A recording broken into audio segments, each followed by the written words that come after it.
दोस्तों, हमारी आज की कहानी एक ज्ञानवर्धक कहानी है। आइए शुरू करते हैं।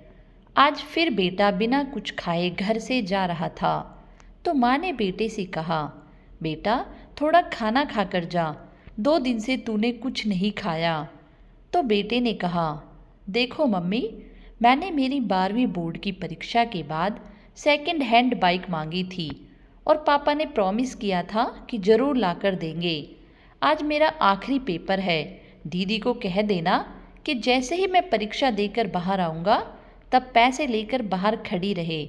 मेरे दोस्त की पुरानी बाइक आज ही मुझे लेनी है, और हाँ, यदि दीदी वहाँ पैसे लेकर नहीं आई तो मैं घर वापस नहीं आऊँगा।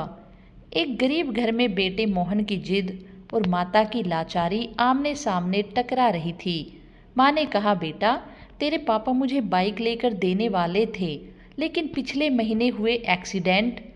माँ अपनी बात पूरी कर पाती उसके पहले मोहन बोला, मैं कुछ नहीं जानता, मुझे तो बाइक चाहिए ही चाहिए। ऐसा बोलकर मोहन अपनी मम्मी को गरीबी एवं लाचारी की मझधार में छोड़कर घर से बाहर निकल गया। 12वीं बोर्ड की परीक्षा के बाद भागवत सर एक अनोखी परीक्षा का आयोजन करते थे। हालांकि भागवत सर का विषय गणित था, किंतु विद्यार्थियों को जीवन का गणित भी समझाते थे और उनके सभी विद्यार्थी ये परीक्षा जरूर देने जाते थे। इस साल परीक्षा का विषय था मेरी पारिवारिक भूमिका। मोहन परीक्षा कक्ष में आकर बैठ गया। उसने मन में गांठ बांध ली थी कि यदि मुझे बाइक नहीं लेकर देंगे तो मैं घर नहीं जाऊंगा। भागवत सर ने क्लास में सभी को पेपर बांट दिए। पेपर में 10 प्रश्न थे। उत्तर देने के लिए 1 घंटे का समय दिया गया था। मोहन ने पहला प्रश्न पढ़ा, आपके घर में आपके पिताजी, माताजी, बहन, भाई और आपके कितने घंटे काम करते हो, विस्तार में बताइए। मोहन ने तुरंत से जवाब लिखना शुरू कर दिया। पापा सुबह 6 बजे टिफ़िन के साथ अपनी ऑटो रिक्शा लेकर निकल जाते हैं और रात को 9 बजे वापस आते हैं। ऐसे में लगभग 15 घंटे काम करते हैं। मम्मी सुबह 4 बजे उठकर पापा का टिफ़िन तैयार करती है, बाद में घर का सारा काम करती है, दोपहर को सिलाई का काम करती है और सभी लोगों के सो जाने के बाद वह सोती है। लगभग रोज के 16 घंटे। दीदी सुबह कॉलेज जाती है, शाम को 4 बजे से 8 पार्ट टाइम जॉब करती है और रात को मम्मी के काम में मदद करती है। लगभग 12 से 13 घंटे हो गए। मैं सुबह 6 बजे उठता हूँ और दोपहर स्कूल से आकर खाना खाकर सो जाता हूँ। शाम को अपने दोस्तों के साथ टहलता हूँ। रात को 11 बजे तक पढ़ता हूँ। लगभग 10 घंटे हो गए। पहले सवाल के जवाब के बाद मोहन ने दूसरा प्रश्न पढ़ा, आपके घर की मासिक कुल आमदनी कितनी है। मोहन ने जवाब लिखना शुरू किया। पापा की आमदनी लगभग 10,000 है। मम्मी एवं दीदी मिलकर 5,000 जोड़ते हैं। कुल आमदनी 15,000। प्रश्न नंबर 3 था, मोबाइल रिचार्ज प्लान। आपकी मनपसंद टीवी पर आ रही 3 सीरियलों के नाम, शहर के एक सिनेमा का पता और अभी वहाँ चल रही मूवी का नाम बताइए। ये सभी प्रश्नों के जवाब आसान होने के कारण उसने फटाफट से 2 मिनट में लिख दिए। अब प्रश्न था 4, 1 किलो आलू और भिंडी की कीमत क्या है। 1 किलो गेहूँ, चावल और तेल की कीमत बताइए, और जहाँ पर घर का गेहूँ पिसवाने जाते हो उस आटा चक्की का नाम बताइए। मोहन को इस सवाल का जवाब नहीं आया। उसे समझ में आया कि हमारी दैनिक आवश्यक ज़रूरतों की चीज़ों के बारे में तो उसे थोड़ा भी ज्ञान नहीं है। मम्मी जब भी कोई काम बताती है तो मना कर देता था। आज उसे समझ में आया कि बेकार की चीज़ें, मोबाइल रिचार्ज, मूवी का ज्ञान ही ज़रूरी नहीं है, अपने घर के कामों की समझ होना भी बहुत ज़रूरी है। प्रश्न नंबर 5 था, आप अपने घर में भोजन को लेकर कभी तकरार या गुस्सा करते हो। मोहन ने सोच समझकर जवाब लिखा, हाँ, मुझे आलू के सिवा कोई भी सब्जी पसंद नहीं है। यदि मम्मी और कोई सब्जी बनाए तो मेरे घर में झगड़ा होता है। कई बार मैं बिना खाए खाना उठ जाता हूँ। इतना लिखते ही मोहन को याद आया कि आलू की सब्जी से मम्मी को गैस तकलीफ होती है, पेट में दर्द होता है। मम्मी अपनी सब्जी में एक बड़ी चम्मच अजवाइन डालकर खाती है। एक दिन मैंने गलती से मम्मी की सब्जी खा ली और फिर मैंने थूक दिया था और फिर पूछा कि मम्मी तुम ऐसा क्यों खाती हो। तब दीदी ने बताया था कि हमारे घर की स्थिति ऐसी अच्छी नहीं है कि हम दो सब्जी बनाकर खाएं। तुम्हारी जिद के कारण मम्मी बेचारी क्या करे। मोहन ने अपनी यादों से बाहर आकर अगले प्रश्न को पढ़ा। प्रश्न नंबर 6 था, आपने अपने घर में की हुई आखिरी जिद के बारे में लिखिए। मोहन ने जवाब लिखना शुरू किया। मेरी बोर्ड की परीक्षा पूर्ण होने के बाद दूसरे ही दिन बाइक के लिए जिद की थी। पापा ने कोई जवाब नहीं दिया था। मम्मी ने समझाया कि घर में पैसे नहीं है, लेकिन मैं नहीं माना। मैंने 2 दिन से घर में खाना खाना छोड़ दिया। जब तक बाइक नहीं लेकर दोगे मैं खाना नहीं खाऊंगा और आज तो मैं वापस घर ही नहीं जाऊंगा, यह कह के निकला हूँ। अब प्रश्न नंबर 7 था, आपको अपने घर से मिल रही पॉकेट मनी का आप क्या करते हो? आपके भाई बहन कैसे खर्च करते हैं? मोहन ने जवाब लिखना शुरू किया। हर महीने पापा मुझे 100 रुपये देते हैं। उसमें से मैं मनपसंद परफ्यूम, गॉगल्स लेता हूँ या अपने दोस्तों के साथ छोटी मोटी पार्टियों में खर्च करता हूँ। मेरी दीदी को भी पापा 100 रुपये देते हैं। वो खुद कमाती है और पगार के पैसे से मम्मी को आर्थिक मदद करती है। हाँ, उसको दिए गए पॉकेट मनी को वो गुल्लक में डालकर बचत करती है। उसके किसी प्रकार के कोई शौक नहीं है क्योंकि वो कंजूस भी है। प्रश्न नंबर 8, आप अपनी खुद की पारिवारिक जिम्मेदारियों को समझते हो? प्रश्न थोड़ा अटपटा और मुश्किल होने के बाद भी मोहन ने जवाब लिखना शुरू किया। परिवार के साथ जुड़े रहना चाहिए, एक दूसरे के प्रति समझदारी से व्यवहार करना चाहिए, एक दूसरे की मदद करनी चाहिए और ऐसे अपनी जिम्मेदारी निभानी चाहिए। यह लिखते लिखते ही मोहन की अंतरात्मा से आवाज़ आई कि अरे मोहन, तुम खुद अपनी पारिवारिक जिम्मेदारियों को योग्य रूप से निभा रहे हो। और अंतरात्मा से जवाब आया, नहीं, बिल्कुल नहीं। प्रश्न नंबर 9, आपके परिणाम से आपके माता पिता कितने खुश हैं?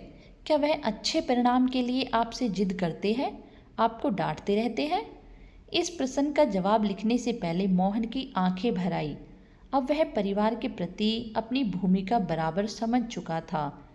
उसने लिखने की शुरुआत की। वैसे तो मैं कभी भी मेरे माता पिता को आज तक संतोषजनक परिणाम नहीं दे पाया हूँ, लेकिन इसके लिए उन्होंने कभी भी जिद नहीं की। मैंने बहुत बार अच्छे रिजल्ट के प्रॉमिस तोड़े हैं, फिर भी हल्की सी डांट के बाद वही प्रेम बना रहता है। प्रश्न नंबर 10, पारिवारिक जीवन में असरकार भूमिका निभाने के लिए इन छुट्टियों में आप कैसे अपने परिवार की मदद करेंगे? जवाब में मोहन की कलम चले इससे पहले उसकी आंखों से आंसू बहने लगे और जवाब लिखने से पहले ही कलम रुक गई। बेंच के नीचे मुंह रखकर रोने लगा। फिर से कलम उठाई तब भी वह कुछ ना लिख पाया। 10वें प्रश्न का जवाब दिए बगैर उसने पेपर सबमिट कर दिया और बाहर आ गया। स्कूल के दरवाजे पर दीदी को देखकर उसकी ओर दौड़ पड़ा। जैसे ही दीदी के पास पहुंचा, दीदी ने कहा, भाई ये लो 8,000 रुपये। मम्मी ने कहा है कि बाइक लेकर ही घर आना। दीदी ने मोहन को पैसे पकड़ा दिए। मोहन ने पूछा, कहाँ से लाई हो ये पैसे? दीदी ने बताया, मैंने मेरे ऑफिस से 1 महीने की सैलरी एडवांस मांग ली। मम्मी भी जहाँ काम करती है वहीं से उधार ले लिया और मेरी पॉकेट मनी की बचत से निकाल लिए। ऐसा करके तुम्हारी बाइक के पैसे की व्यवस्था हो गई है। मोहन की दृष्टि पैसे पर स्थिर हो गई। दीदी फिर बोली, भाई तुम मम्मी को बोलकर निकले थे कि पैसे नहीं दोगे तो मैं घर पर नहीं आऊँगा। अब तुम्हें समझना चाहिए कि तुम्हारी भी घर के प्रति जिम्मेदारी है। मुझे भी बहुत से शौक़ है, लेकिन अपने शौक़ की बजाय मैं अपने परिवार को ज़्यादा महत्व देती हूँ। तुम हमारे परिवार के सबसे लाडले हो, इसलिए पापा के पैर में फ्रैक्चर होने के बावजूद भी रोज़ ऑटो चलाते हैं ताकि तुझे बाइक दिलाने का प्रॉमिस पूरा कर सके। बाकी तुमने तो अनेकों बार प्रॉमिस तोड़े ही है ना। मोहन के हाथ में पैसे थमाकर दीदी घर की ओर चल निकली। उसी समय मोहन का दोस्त वहां अपनी बाइक लेकर आ गया। अच्छे से चमका कर लाया था। दोस्त ने कहा, ले मोहन, आज से यह बाइक तुम्हारी। सब 12,000 मांग रहे हैं, मगर यह तुम्हारे लिए 8,000 में है। मोहन बाइक की ओर एकटक देख रहा था और थोड़ी देर के बाद बोला, दोस्त तुम अपनी बाइक उस 12,000 वाले को ही दे देना। मेरे पास पैसे की व्यवस्था नहीं हो पाई है और होने की कोई संभावना भी नहीं है। और वो सीधा भागवत सर के कैबिन में जा पहुंचा। भागवत सर ने मोहन की ओर देखकर पूछा, अरे मोहन, कैसा लिखा है पेपर में? मोहन बोला, सर यह कोई पेपर नहीं था, यह तो मेरे जीवन के लिए दिशा निर्देश था। मैंने एक प्रश्न का जवाब छोड़ दिया है, किंतु ये जवाब लिखकर नहीं, मैं अपने जीवन की जवाबदेही निभा कर दूंगा। और भागवत सर को चरण स्पर्श कर अपने घर की ओर निकल पड़ा। घर पहुंचते उसने देखा कि मम्मी पापा दीदी सब उसकी राह देख रहे थे। मोहन को देखते ही मम्मी ने पूछा, बेटा बाइक कहाँ है? मोहन ने दीदी के हाथों में पैसे थमा दिए और कहा, सॉरी मुझे बाइक नहीं चाहिए। और पापा मुझे ऑटो की चाबी दो, आज से मैं पूरी छुट्टियां ऑटो चलाऊंगा और आप थोड़े दिन आराम करेंगे। और मम्मी आज मेरी पहली कमाई शुरू होगी, इसलिए तुम अपनी पसंद की सब्जी ले आना, रात को हम साथ में मिलकर खाना खाएंगे। मोहन के स्वभाव में आए परिवर्तन को देखकर मम्मी ने उसको गले से लगा लिया और कहा, बेटा सुबह जो कहकर गए थे वो बात मैंने तुम्हारे पापा को बताई थी और इसलिए वे दुखी हो गए, काम छोड़कर वापस घर आ गए। भले ही मुझे पेट में दर्द होता हो, लेकिन आज तो मैं तेरी पसंद की ही सब्जी बनाऊंगी। मोहन ने कहा, नहीं मम्मी, अब मैं समझ गया हूँ कि मेरे घर परिवार में भी मेरी कुछ भूमिका है। मैं रात में आपकी पसंद की सब्जी ही खाऊंगा। परीक्षा में मैंने आखिरी जवाब नहीं लिखा, वह प्रैक्टिकल करके दिखाना है। और हाँ मम्मी, हम गेहूं को पिसाने कहाँ जाते हैं, उस आटा चक्की का नाम और पता भी मुझे दे दो। उसी समय भागवत सर ने घर में प्रवेश किया और बोले, वाह मोहन, जो जवाब तुमने लिखकर नहीं दिए वो प्रैक्टिकल जीवन जीकर दोगे। मोहन भागवत सर को देखकर आश्चर्यचकित हो गया और बोला, सर आप और यहाँ?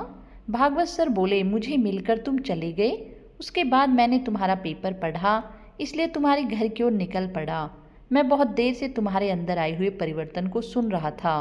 मेरी अनोखी परीक्षा सफल रही और इस परीक्षा में तुम्हारा पहला नंबर है। ऐसा बोलकर भागवत सर ने मोहन के सर पर हाथ रखा। मोहन ने तुरंत ही भागवत सर के पैर छुए और ऑटो रिक्शा लेकर चला गया। दोस्तों, मैं आशा करती हूँ कि यह शिक्षाप्रद कहानी आप सभी अपने बच्चों को अवश्य सुनाएंगे, या फिर आप भी भागवत सर की तरह एक टेस्ट अपने बच्चों का कर सकते हैं, जिसमें आप भी यह प्रश्न अपने बच्चों को दे सकते हैं।